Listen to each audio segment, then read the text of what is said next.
ഈശോമിശിഹായ്ക്ക് സ്തുതിയായിരിക്കട്ടെ. ക്രിസ്തുവിന്റെ സ്നേഹത്തിൽ നിന്ന് ആര് നമ്മെ വേർപെടുത്തും? ക്ലേശമോ, ദുരിതമോ, ആപത്തോ, വാളോ? വിശുദ്ധ പൗലോസ്ലീഹായുടെ ഈ ചോദ്യത്തിന് ക്രിസ്തുവിന് സ്വന്തം ജീവൻ സാക്ഷ്യം നൽകി ഭാരതത്തിന്റെ പദവിയിലേക്ക് ഉയർത്തപ്പെട്ട ആദ്യത്തെ വനിതയാണ് വിശുദ്ധ അൽഫോൻസാമ. സഹന ജീവിത മാതൃകയിലൂടെ അനേകായിരങ്ങൾക്ക് സുവിശേഷത്തിന്റെ ആവേശം പകർന്നു നൽകിയ ഒരു കെടാവിളക്കായിരുന്നു വിശുദ്ധ അൽഫോൻസാമ.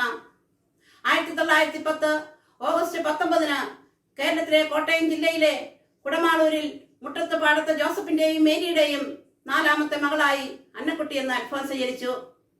വിശുദ്ധ കൊച്ചു ത്രേസ്യയെ പോലെ ഈശോയ്ക്ക് ജീവിതാർപ്പണം നടത്തുക എന്നതായിരുന്നു ഭരണജ്ഞാനത്തെ അന്നക്കുട്ടി എന്ന ചെറുപുഷ്പത്തിന്റെ ആഗ്രഹം.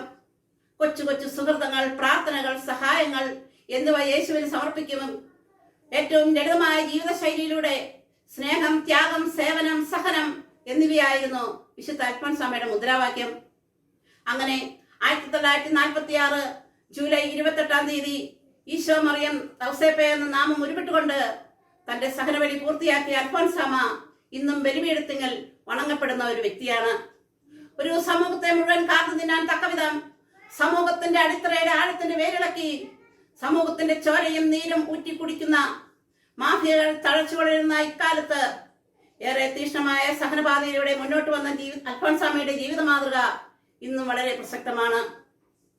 ഒരിക്കിടുന്നു മെഴുനീരിലിട്ട് മുക്കുന്ന മുറ്റപ്പൂവിനേകശില്പി, മനുഷ്യകൃത്യ കരകത്തിലേതോ പണിത്തരത്തിന് ഉപയുക്തമാക്കാൻ എന്ന താരാട്ടും നാരായണമേനോന്റെ വാക്കുകളാണ് അൽഫോൻസാമയുടെ സഹന ജീവിതത്തെ കുറിച്ച് ഓർക്കുമ്പോൾ എന്റെ മനസ്സിലേക്ക് കടന്നു വരുന്നത്.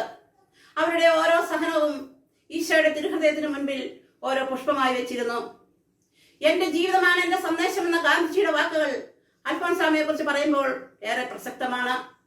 ജീവിതത്തിലെ ചെറിയ കാര്യങ്ങൾ തീക്ഷ്ണമായ ദൈവസ്നേഹത്തെ പ്രതി ചെയ്തുകൊണ്ടും മാനസിക കഷ്ടതകൾ സഹിച്ചുകൊണ്ടും ജീവിതം ബലിയായി സമർപ്പിച്ച അൽഫോൻസാമയുടെ ജീവിത മാതൃക നമുക്കും പിന്തുടരാമെന്ന് ആഹ്വാനം ചെയ്തുകൊണ്ടും ഞാൻ എന്റെ വാക്കുകൾ നിർത്തുന്നു. നന്ദി, നമസ്കാരം. ജയ് ക്രൈസ്റ്റ്.